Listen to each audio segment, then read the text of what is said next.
Olá, meus amados irmãos e minhas irmãs. É com muito prazer que cumprimento a todos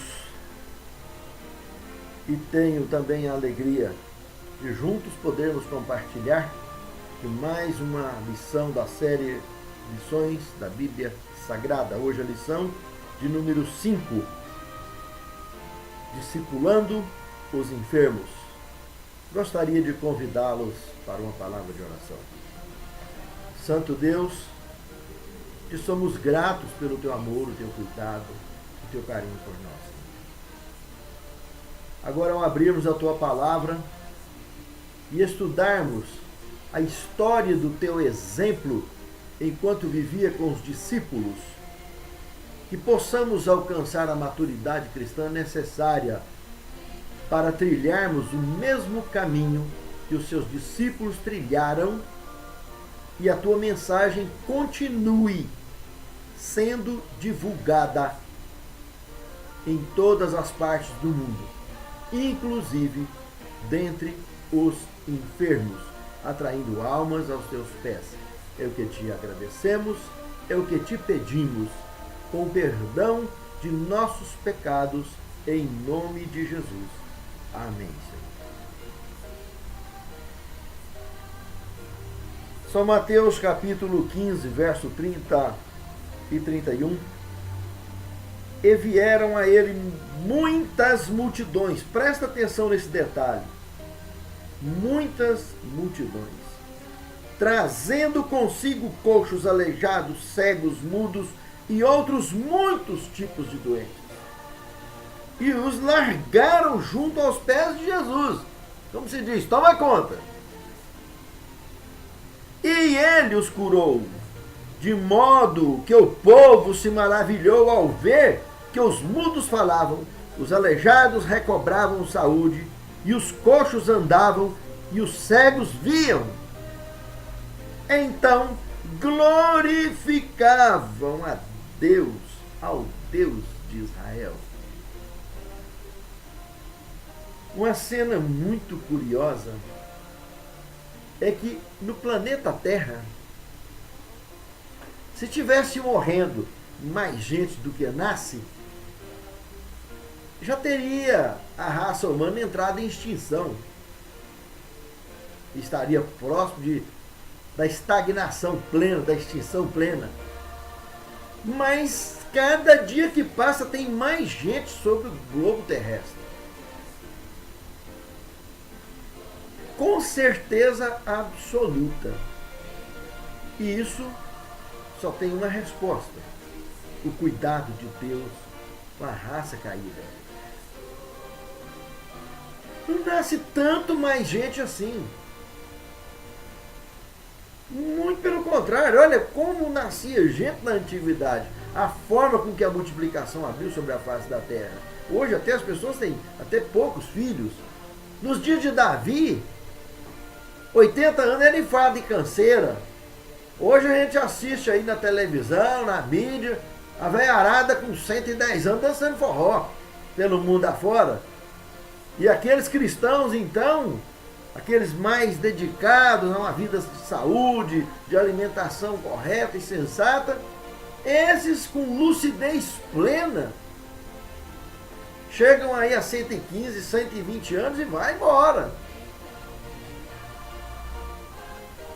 A qualidade de vida melhorou muito. Com 80 anos hoje, 90 anos, é quase que comum uma lucidez sensata e tranquila entre as pessoas que têm uma vida basicamente cuidada.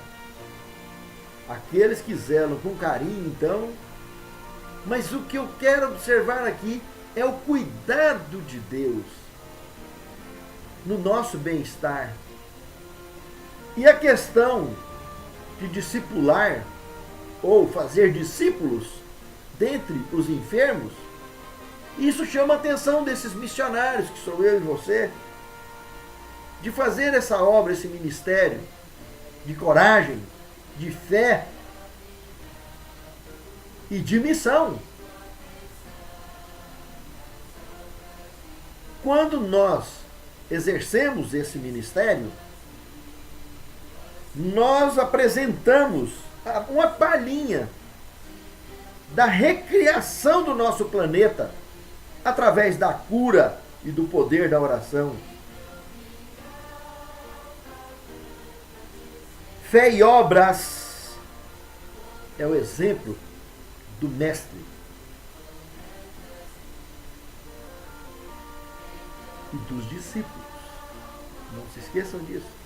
Fé e obras é o exemplo do Mestre e dos discípulos. Está faltando coragem ou fé para continuarmos com essa mesma missão? Cadê o hábito de impor as mãos sobre as pessoas, sobre os enfermos, e o peito para pedir a Deus que os cure, em nome do Filho de Deus? Cadê o peito e a coragem? Acabou?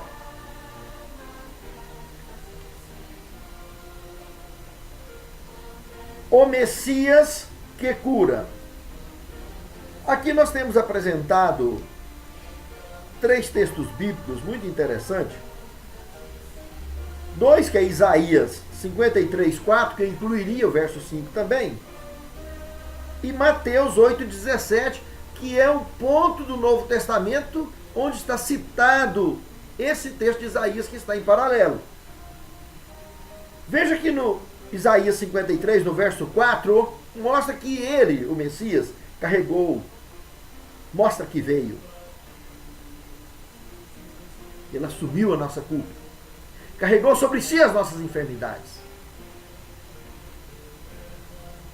E no verso 5, diz que ele foi esmagado por causa dessas enfermidades pecaminosas nossas. Só que um detalhe. Apocalipse capítulo 1, verso 5, fala que ele foi o primogênito dos mortos. Ele foi o único que morreu a morte eterna. Ele foi esmagado, sim, mas ressuscitou da morte eterna, o único da espécie que morreu até hoje, unigênito. Deus amou o mundo de tal maneira que deu o seu unigênito, único da espécie, para pagar esse preço. Foi tentado em tudo e em nada, pecou e pagou a conta. E ai daquele que dispensar essa fiança paga. Porque essa fiança é para garantir a nossa vida eterna. E nessa vidinha cheia de problemas.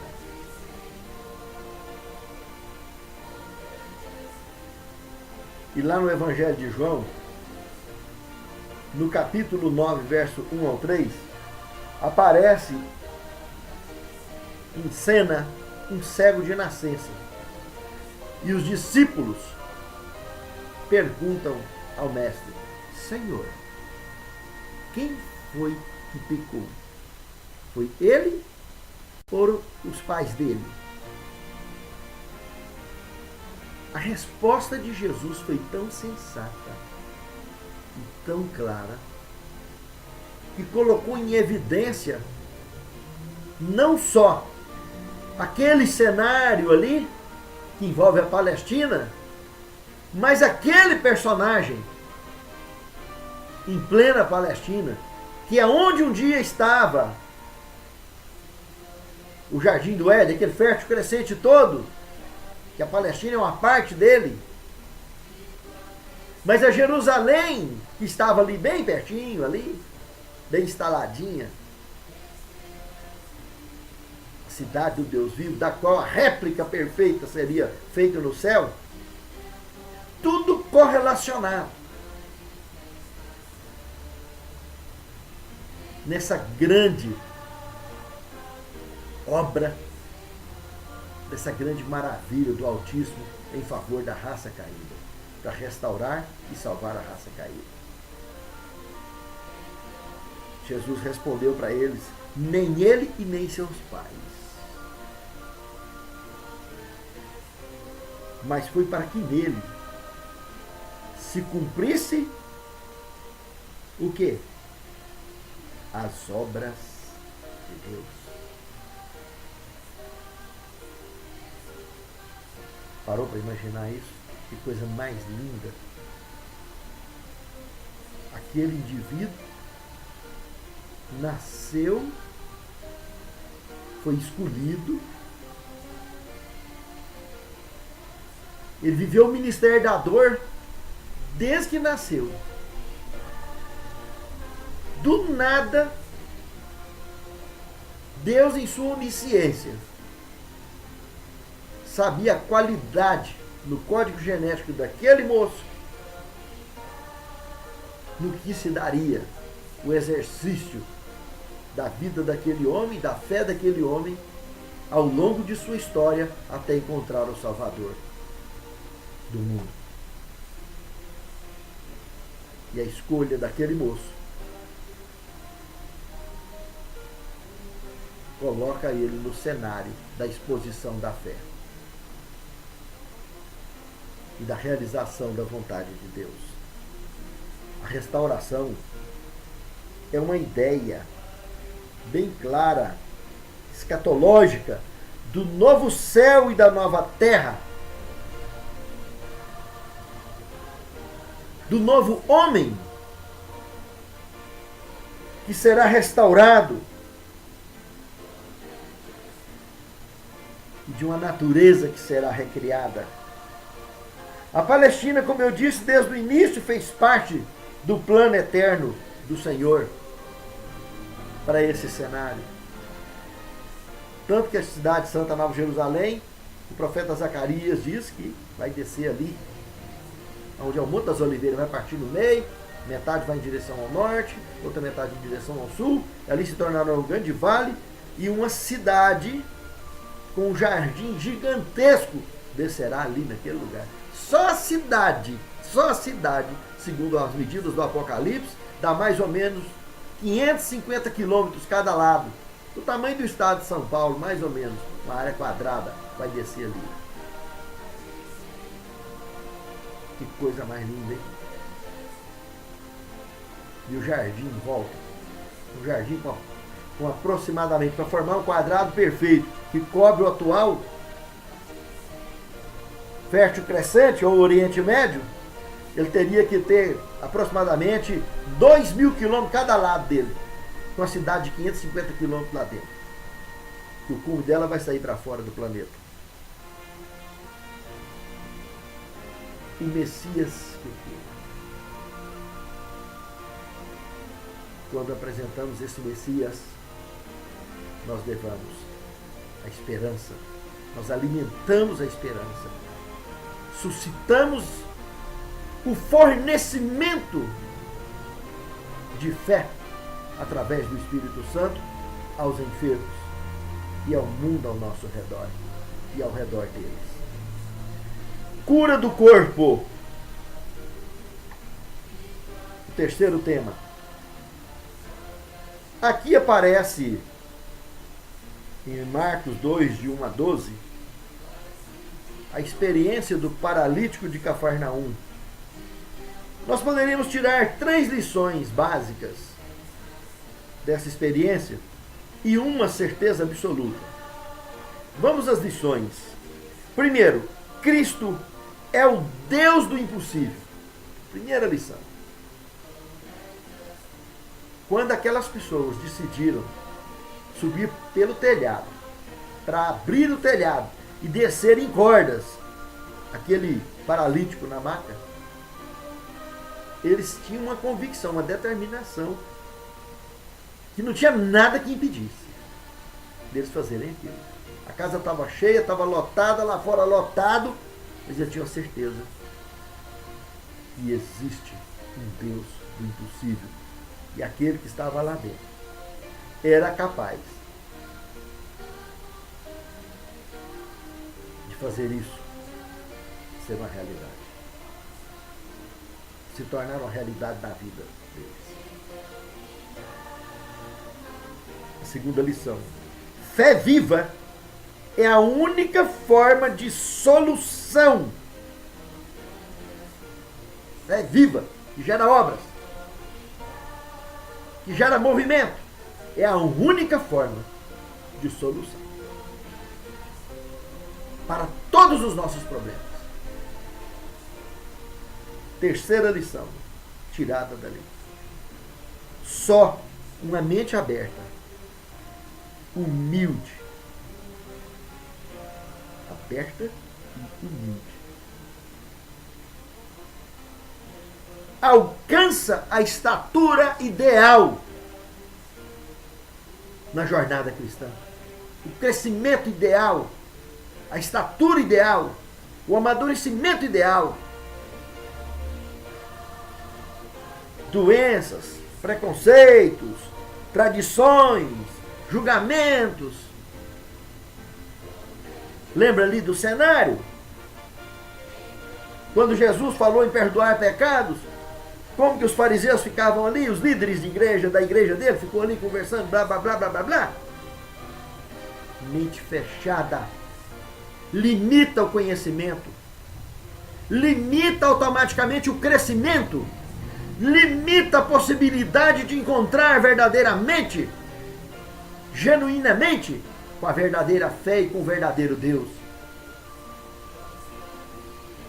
Por isso, primeiro precisa curar a nossa alma, curar a nossa personalidade cristã, curar o nosso caráter cristão, para depois usufruirmos em espírito e em verdade dos desígnios da verdadeira fé. Eu falei que tinha 3 lições e uma certeza absoluta. Cristo nos faz romper além das consequências naturais do pecado. Perdão e cura e restauração. Os teus pecados estão perdoados. Pega o teu leito e anda. Esta é a única certeza absoluta daquele cenário.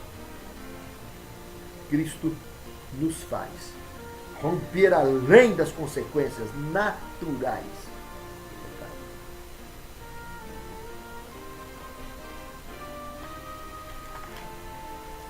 No quarto tema da lição, curando o corpo e a mente.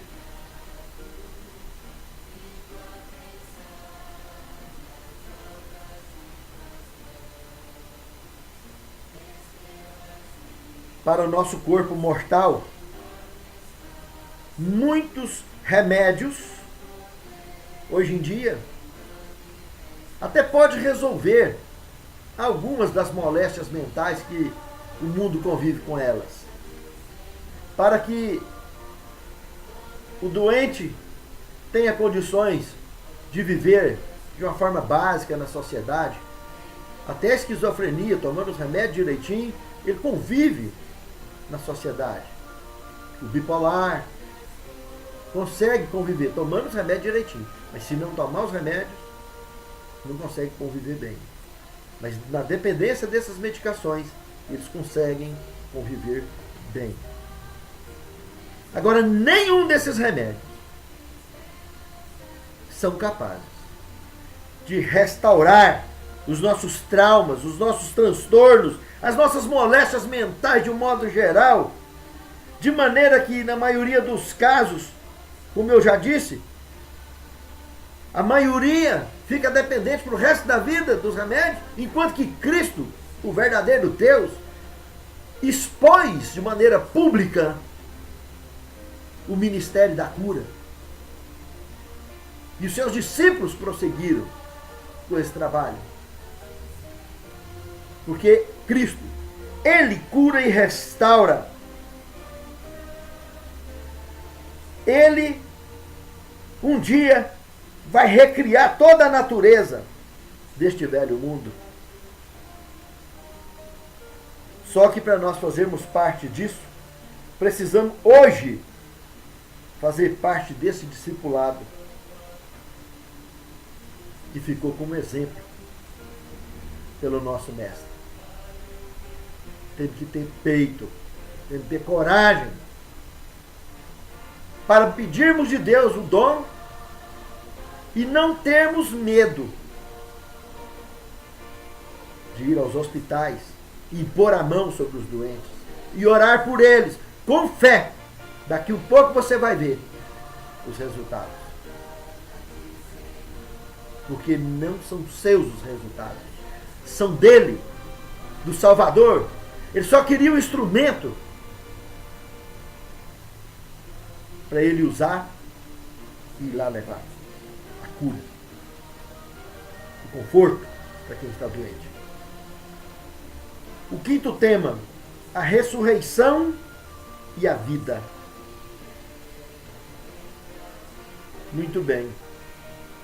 Aqui, a ressurreição, ela é parte fundamental no processo de restauração da raça caída. Ressurgir de um apagamento temporário, como foi o caso de Lázaro, e é o caso de todas as ressurreições dos dias de Cristo, à exceção daquela multidão que ressuscitou com ele, mas os que ele ressuscitou e que os discípulos ressuscitaram, como Lázaro, voltaram a viver essa vida normal, depois morreram de novo. Aquele grande dia, os que ressuscitarem desse jeito, depois do milênio, ao terminar o milênio, esses indivíduos, lamentavelmente, vai voltar da sepultura do mesmo jeito que a elas desceram. E quem os irá curar e mentir que os curou e os ressuscitou? Será o próprio diabo. E aonde Apocalipse capítulo 20, verso 7, o verso 3 fala de um pouco de tempo, que vai ter depois do milênio, e o verso 7 e o verso 8 desse mesmo capítulo fala que o diabo então volta a enganar as nações que estão sobre os quatro cantos da terra. Evidentemente, fazendo o que ele faz desde o princípio, mentindo e matando. Por que matando? Porque ele sabe que vai ser a investida final e vai conduzir todos para a investida contra a cidade santa, para o último passo desses, aonde o apogeu, o ápice da operação do erro se desencadeará para sempre na vida do maligno e de todos os que se agregaram a ele ao longo das suas existências. Mas a morte, então, essa morte que nós conhecemos, na realidade é apenas uma desconexão temporária. A pessoa está dormindo. Lázaro, o nosso amigo, dorme. João 11:11. Interessante que Jesus falou o nome dele. Lázaro, sai para fora, senão o cemitério inteiro levantava. O poder do Pai através do Filho era tão certeiro, tão poderoso, como nunca,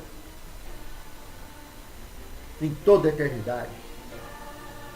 E Ele quer só que eu e você nos tornemos instrumentos na mão do Pai. E hoje na mão da Santíssima Trindade, para continuar fazendo o mesmo que Ele fez e que seus discípulos fizeram.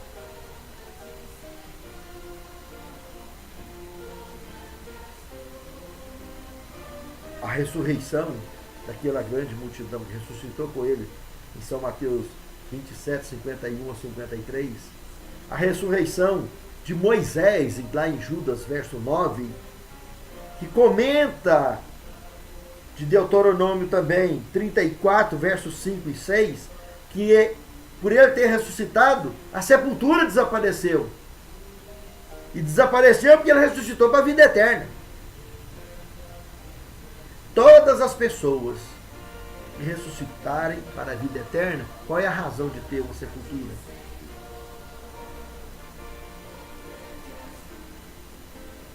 Quem ressuscitar na volta de Cristo para a vida eterna, vai viver eternamente com Cristo e estará plenamente restaurado. Apenas aqueles que transpassaram Jesus vai ressuscitar igual ele ressuscitou Lázaro, só para ver o que ele apontou o dedo na cara deles e confirmou a profecia de Daniel, que vocês verão o Filho do Homem, Filho com poder e glória sobre as nuvens do céu. Os outros ímpios vão continuar debaixo da terra. Vai ressuscitar depois do milênio, junto com esses que vai morrer de novo, que transpassaram ele, e morrer de uma só vez, junto com o diabo, a morte eterna. O diabo e seus anjos.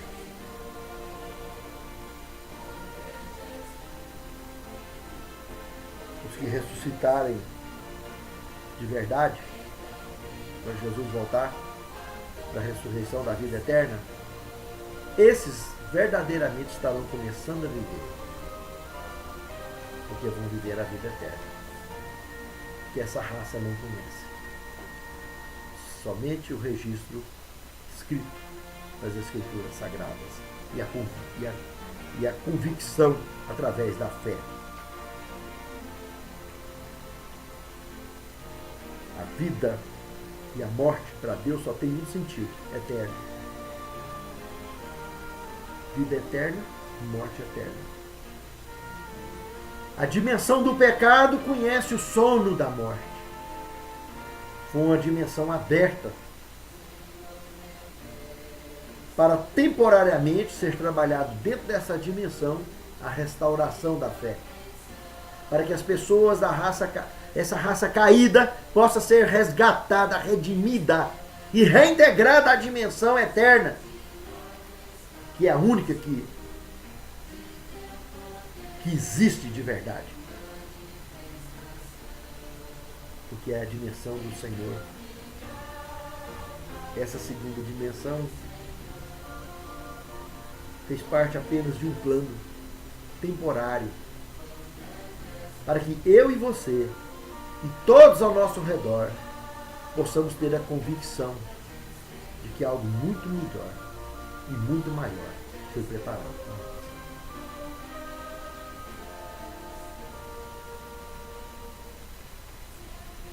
O sexto tema, legado de cura.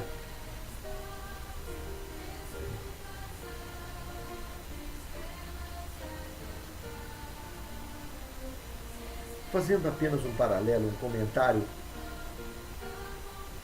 Na agricultura, nós temos duas chuvas que cuidam de 3 etapas. A primeira chuva, temporã, que é o preparo do solo e plantio da semente, essa também acontece na entre-safra, antes de começar a estação verdadeiramente das chuvas. Então o plantio e entre-safra trabalha com a temporã, aquela chuvinha mais fraca. Mas a safra é a serôdia. A Bíblia apresenta como temporã Pentecostes, que se estende até os nossos dias, que é a entre-safra. E a serôdia é a porção dobrada do Espírito Santo que vai cair, semelhante às vestes de Elias, que ele jogou como um sinal para Eliseu da porção dobrada do Espírito que tinha nele. E olha só, Elias foi vivo num carro de fogo, nem provou a morte, foi embora para o céu. Mas e Eliseu? Eliseu, apesar de ter morrido, a ossada dele estava lá quietinho, no fundo da sepultura. Quando jogaram o cadáver daquele soldado em cima, o cadáver bateu na ossada dele e pulou ressuscitado para fora. Aqui não, parceiro. Jogou o pezinho dele para cima e acabou. Presta atenção, meu amado irmão. O que é a porção dobrada do Espírito Santo? Até morto, o poder da cura, da restauração estava lá instalado. Meu querido irmão, minha querida irmã, o nosso testemunho jamais morre. Por isso é muito importante lembrar disso. O nosso testemunho, ele é imortal quando feito no Senhor. De alguma maneira, as nossas boas obras feitas em Deus sempre estarão atraindo almas aos pés de Cristo. Porque temos simpatia por João do Apocalipse, por Daniel, por Paulo, por Pedro, dentre outros. O testemunho deles, até hoje, se expõe às nossas frentes ao nosso redor. O meu e o seu também fará o mesmo.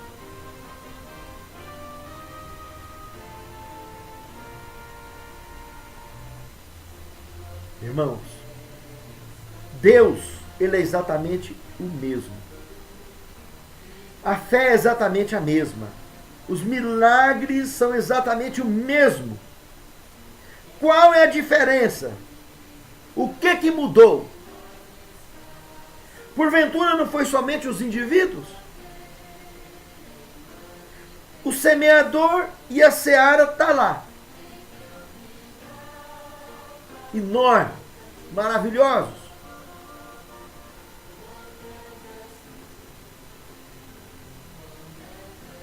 Mas cadê os instrumentos?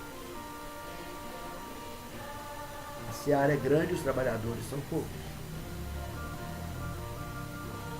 Mas lembre-se, o semeador, o grande semeador, com a sua semente da palavra, está buscando instrumentos para adorá-lo e servi-lo em espírito e em verdade, abraçando toda a missão comissionada por ele. Tudo continua exatamente o mesmo e é real. Não é história de carochinha os milagres, para que você não possa fazer o mesmo hoje. Afinal, estamos debaixo da chuva temporã. Temos que orar pelas pessoas, pelos doentes, e pôr a mão sobre eles. Não é para ir para a mídia mostrar o que está acontecendo. Não é para tocar trombeta. Mas para continuar com a missão que nos foi confiada. E as curas, com certeza, continuarão. Pode ter certeza disso, absoluta.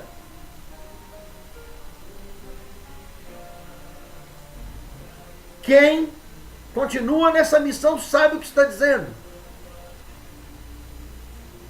Quem olha para a palavra de Deus e consegue vibrar com isso, sabe muito bem o que eu estou dizendo. Para a honra e para a glória do Altíssimo.